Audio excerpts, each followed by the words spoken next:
5টি সেরা কৌশল যা আমি ফলো করতাম, এমনকি এখনও ফলো করি।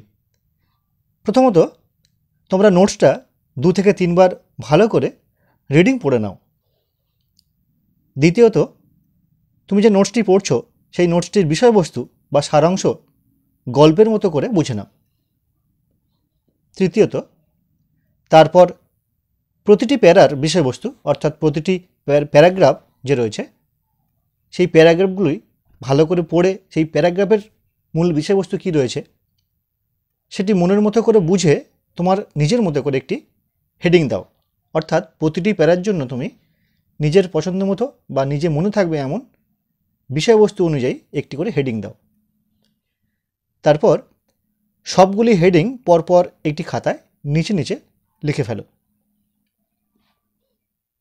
প্রত্যেকটা হেডিং যে শব্দগুলি রয়েছে হেডিংয়ের, বা অনেক ক্ষেত্রে হেডিংয়ে 2-3টি শব্দ হতে পারে, সেই হেডিংগুলি নিয়ে একটি মজার গল্প তৈরি করো। গল্পটি এমন হবে সেই গল্পটি যেন মনে এলে সঙ্গে সঙ্গে পুরো নোটসটা সামনে চলে আসে। আমরা সবাই জানি যে আমরা একটি নোটস হঠাৎ করে মনে করতে পারি না বা সহজে মুখস্থ করতে পারি না, মনে রাখতে পারি না, কিন্তু একটি গল্প একবার শুনে বা পড়ে আমরা দীর্ঘদিন মনে রাখতে পারি।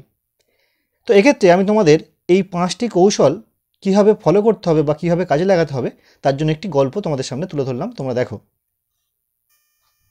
এটি একটি গ্রামের খেটে খাওয়া কৃষকের গল্প।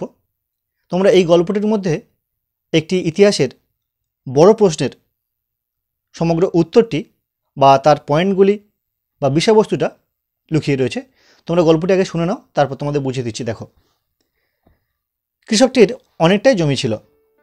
যৌবনকালে চাষবাস করেই পরিবার সামলেছেন, 2 ছেলেকে মানুষও করেছেন, পরিবারের উন্নতি সাধনে যোগ্য ভূমিকা পালন করেছেন। কিন্তু দিন দিন বিভিন্ন কারণে চাষবাস করে ওঠা আর সম্ভব হয়ে ওঠেনি, শেষে মারা যান। তবে এই মৃত্যুর পিছনে আমরা বিভিন্ন কারণ দেখি। শেষ দিকে চাষি মানসিক দিক থেকে একেবারে ভেঙে পড়েছিলেন, টাকা পয়সার অভাবে চিকিৎসা করাতে পারেননি। চাষবাস যে করবে, জমি দিন দিন নোনা হয়ে আসছিল, অর্থাৎ জমিতে অম্লের ভাগ বা খাটধর্মিতার ভাব বৃদ্ধি পাচ্ছিল।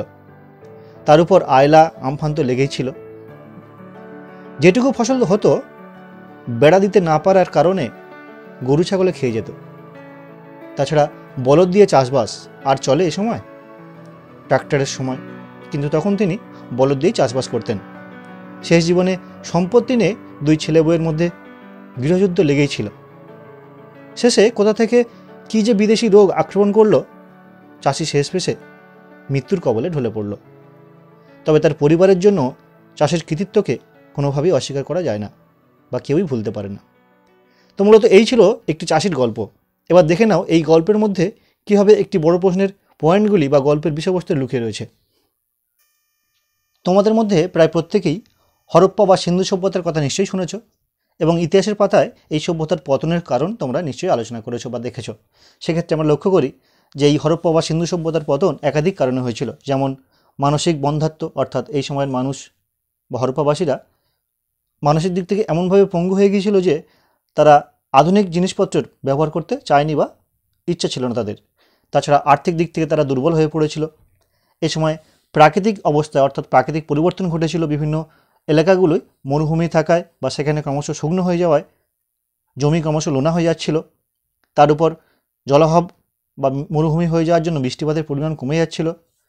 প্রাকৃতিক বিপর্যয় ছিল, কারণ সিন্ধু নদীর বন্যা চাষবাসে ব্যাঘাত ঘটাতো বা জনজীবনে ব্যাঘাত সৃষ্টি করত। তাছাড়া এই নদীর বন্যার হাত থেকে বাঁচার জন্য তারা ব্যাপক পরিমাণে বেড়া বা বাঁধ নির্মাণ করতে প্রচুর বনসম্পদ ধ্বংস করেছিল। সঙ্গে সঙ্গে চাষবাসের ক্ষেত্রে কৃষি ব্যবস্থার যে উন্নত ব্যবস্থা তা তারা আয়ত্তে আনেনি বা ব্যবহার করেনি। অনুন্নত কৃষি ব্যবস্থায় তাদের সেখানে টিকে ছিল।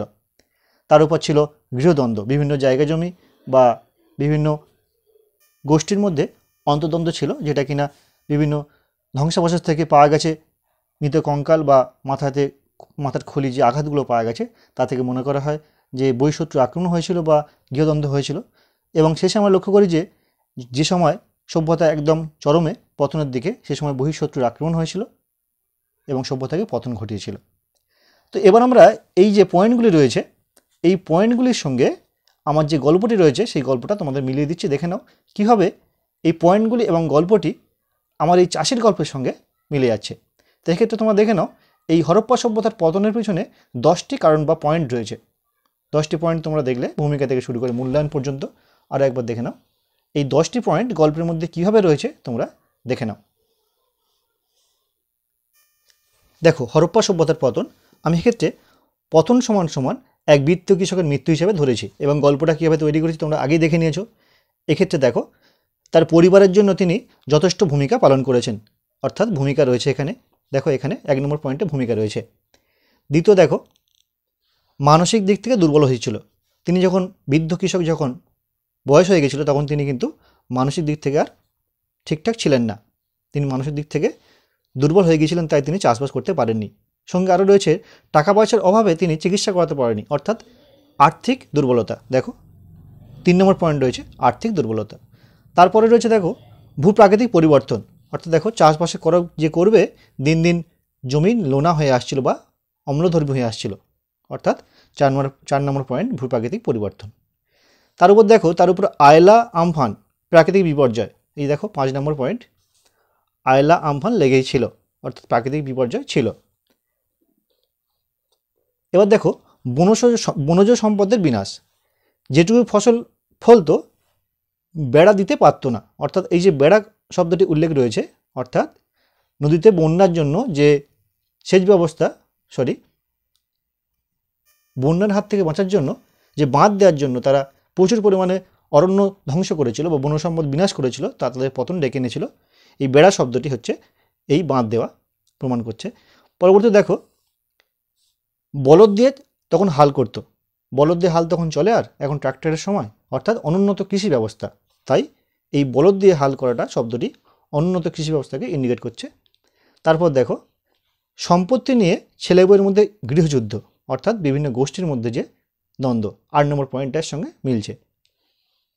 দেখো শেষে কোথা থেকে কি যে বিদেশি রোগ আক্রমণ করলো, অর্থাৎ বৈদেশিক আক্রমণ, বিদেশি আক্রমণ অর্থাৎ বৈদেশিক আক্রমণ মিলছে। দেখো লাস্ট, মৃত্যু কবলে ঢলে পড়ে, তবে তার পরিবারের জন্য চাষির কৃতিত্বকে কোনোভাবেই অস্বীকার করা যায় না, অর্থাৎ মূল্যায়ন। এইভাবে তোমরা গল্পের ছলে যে কোনো প্রশ্নের উত্তর, আগের যে 5টি কৌশল বললাম সেই কৌশলগুলি অনুসরণ করে যে কোনোভাবে তোমরা এমন একটি গল্প তৈরি করবে যে গল্পটি তোমাদের মনে থাকবে এবং মনে থাকলেই পুরো নোটসের বিষয়বস্তুটা চলে আসবে। তো আজকের এই প্রশ্নের উত্তর এবং এই যে গল্প বা কৌশল তোমাদের কেমন লাগলো অবশ্যই কিন্তু তোমরা কমেন্ট করে জানিও। আর যদি তোমাদের ভালো লেগে থাকে প্লিজ একটি লাইক করো এবং বন্ধুদের সঙ্গে অবশ্যই শেয়ার করো।